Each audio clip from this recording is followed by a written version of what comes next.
My parents adopted a new baby. He was ruining my life.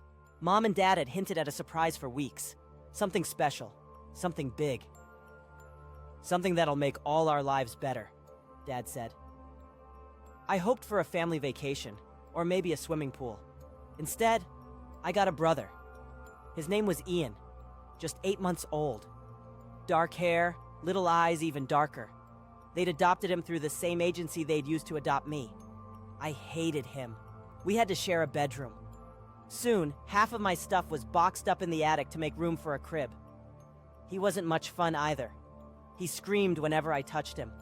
But no matter how much he wailed and fussed, Mom and Dad were wrapped around his chubby little finger. A new baby is a big adjustment, Mom said when I complained. So we all have to be patient and work together. I tried. I really did. But they couldn't see what I saw.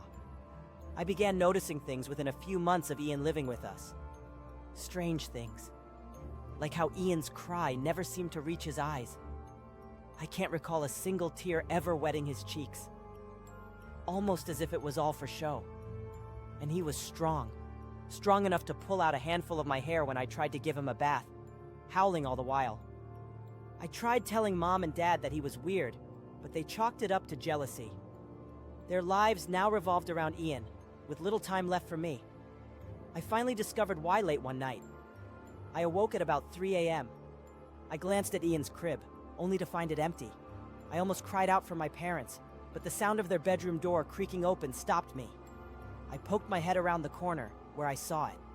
Ian, his head split open like a blooming flower. He sat atop my father's chest, his limbs jutting crookedly from his body. His tongue, now a long, wet rope of flesh, reached down my father's throat. He was feeding on them. I crept back to my bed, unsure of what to do. Until the next evening, Mom and Dad needed a break. They decided I was old enough to babysit while they went to dinner in town. Once we were alone, I laid Ian in his crib. His little black eyes looked surprised when I laid the pillow over his face. It took a long time for him to stop kicking. When it was done, I called Dad, putting on my best frantic voice as I told him Ian wasn't breathing. Mom and Dad were devastated. At the funeral, they both held me tight, sobbing that they were sorry. As I hugged them back, I almost pitied them. They didn't know what Ian was. They didn't know what I was. They didn't know that I'd been starving while Ian gorged.